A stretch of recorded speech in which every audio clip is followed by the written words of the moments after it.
పాయకరావుపేట నియోజకవర్గం నక్కపల్లి మండలంలో గత 28 రోజులుగా కొనసాగుతున్న రాజేపేట మత్స్యకారుల నిరసన మద్దతుగా వచ్చిన బీసీవై పార్టీ అధినేత రామచంద్ర యాదవ్ను అధికారులు అడ్డుకోవడంతో తీవ్ర ఉద్రిక్తత నెలకొంది.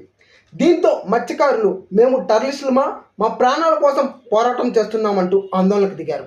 బల్క్ డ్రగ్ కంపెనీ వల్ల గ్రామాలు అనారోగ్యానికి గురవుతున్నాయి అంటూ ఆరోపణ.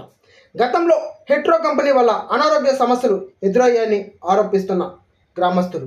హోంమంత్రికి ఎన్నిసార్లు విన్నవించుకున్నా స్పందన లేకపోయిందంటూ ప్రజలు ఆరోపణ.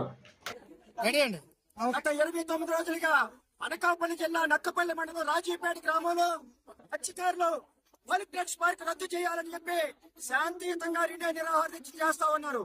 అయినప్పటికీ కూడా ప్రభుత్వం స్పందించలేదు. ప్రభుత్వం స్పందించకపోగా మత్స్యకారుల పోరాటానికి మద్దతిస్తున్నటువంటి నాయకుల్ని గృహ నిర్బంధాలు చేస్తా ఉన్నారు. అలాగే అక్రమ కేసులు పెడతా ఉన్నారు.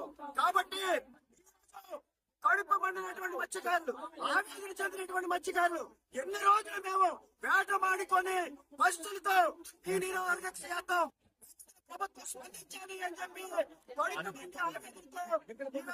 జాతీయ రహదారిని దిగ్బంధం చేయడం జరిగింది. ఎప్పటికైనా సరే రాష్ట్ర ప్రభుత్వం స్పందించాలి, స్పందించాలి. వెంటనే ఇక్కడ బల్క్ డ్రగ్స్ పార్క్ రద్దు చేస్తామని చెప్పి ప్రకటించాలని చెప్పేసి డిమాండ్ చేస్తా ఉన్నాం. ఓ మంత్రి గారికి ఏమైనా మత్స్యకారుల పట్ల సిద్ధశుద్ధి ఉంటే ఈ రోజు జరుగుతున్నటువంటి ఈ పోరాటం పట్ల మీరు స్పందించాలి.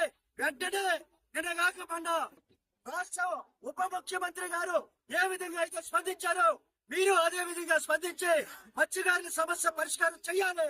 ముఖ్యంగా బల్క్ డ్రగ్స్ పార్క్ రద్దు చేస్తామని చెప్పి ప్రకటించాలి. అలాగే నిర్బంధించినటువంటి రామచంద్ర యాదవ్ గారిని, ఉమాదేవ్ గారిని, ఇతర నాయకులందరినీ కూడా విడుదల చేయాలి. వెంటనే సమస్య పరిష్కారం చేయాలని, లేకపోతే ఉద్యమాన్ని ఉధృతం చేస్తామని చెప్పి సందర్భంగా తెలియజేస్తా ఉన్నాం.